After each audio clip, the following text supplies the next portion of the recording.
आज हम एक ऐसी किताब की बात करने वाले हैं जिसने पर्सनल फाइनेंस मतलब पैसों को लेकर लाखों लोगों की सोच को पूरी तरह से बदल कर रख दिया। जी हाँ, हम बात कर रहे हैं रिच डैड पुअर डैड की। ये पूरी किताब ना दो पिताओं की कहानी है और पैसों को लेकर उनके नजरिए में जमीन आसमान का फर्क है। एक तरफ है वो पिता जो कहते हैं अच्छी पढ़ाई करो, सुरक्षित नौकरी करो, और दूसरी तरफ वो जो कहते हैं नहीं, असली चीज है फाइनेंशियल आजादी, अपनी दौलत खुद बनाना।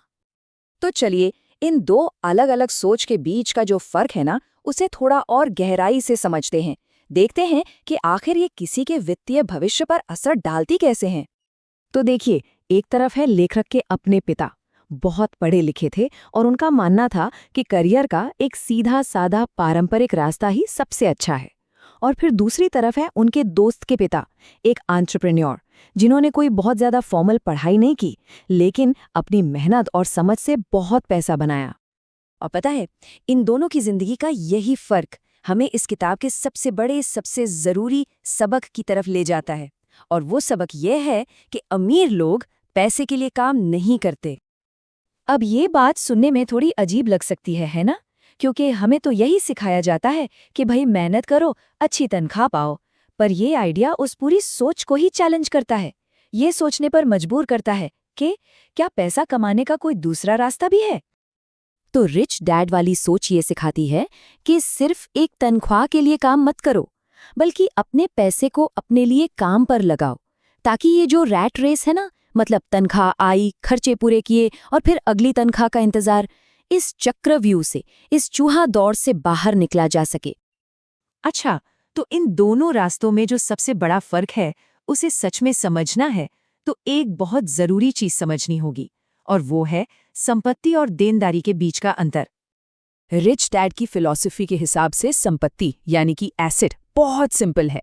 कोई भी ऐसी चीज जो किसी की जेब में पैसा डाले, जैसे मान लीजिए कोई प्रॉपर्टी जिससे किराया आ रहा हो, या स्टॉक मार्केट में किया गया निवेश, या फिर कोई बिजनेस। और इसके ठीक उलट देनदारी यानी लायबिलिटी, वो हर चीज है जो जेब से पैसा निकालती है। सीधा सा हिसाब है, जैसे कार का लोन, क्रेडिट कार्ड का बिल, या फिर कोई बहुत बड़ा और महंगा घर जिसके मेंटेनेंस में पैसा जाता हो। और यहीं पर सोच का सबसे बड़ा फर्क सामने आता है। अमीर लोग अपना पूरा ध्यान संपत्ति मतलब एसेट्स बनाने में लगाते हैं, जबकि बाकी लोग अक्सर ऐसी देनदारियां खरीद लेते हैं जिन्हें वो गलती से संपत्ति समझ बैठते हैं। तो असल सवाल यही है कि लोग अपनी कमाई से बना क्या रहे हैं, एसेट्स या लायबिलिटीज? ठीक है, तो अब जब हमें संपत्ति और देनदारियों के बीच का ये जरूरी फर्क पता चल गया है, तो अगला सवाल ये है कि दौलत बनाने के लिए जो फाइनेंशियल इंटेलिजेंस चाहिए, वो आखिर डेवलप कैसे की जाए? किताब एक बहुत मजेदार बात कहती है कि नौकरी ऐसी चुनो जो कुछ सिखाए, सिर्फ इसलिए नहीं कि तनख्वाह ज्यादा है। सेल्स, मार्केटिंग, लीडरशिप, ये ऐसे स्किल्स हैं जो लंबे समय में किसी भी बड़ी सैलरी से कहीं ज्यादा कीमती साबित होते हैं। तो ये 4 पिलर्स हैं। पहला, कैश फ्लो को समझना। दूसरा, रिस्क लेने से न डरना, उसे मैनेज करना सीखना। तीसरा, अपने काम पर ध्यान देना, अपना बिजनेस खड़ा करना। और चौथा, टैक्स के कानूनों को अपने फायदे के लिए इस्तेमाल करना। यही फाइनेंशियल आईक्यू की नींव है।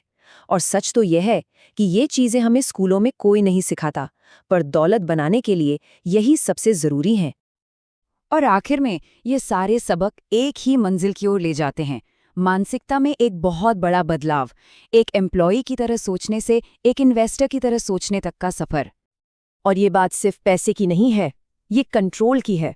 देखिए, जब कोई कर्मचारी होता है तो वो सिस्टम का एक हिस्सा होता है, लेकिन जब कोई निवेशक बनता है तो वो उस सिस्टम का मालिक बन जाता है।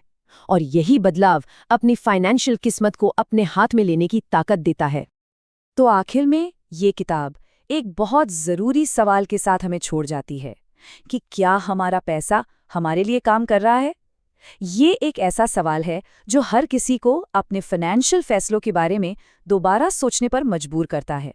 एक ऐसा भविष्य बनाने के लिए प्रेरित करता है जहां पैसा किसी की मजबूरी नहीं, बल्कि उसकी आज़ादी का जरिया बने।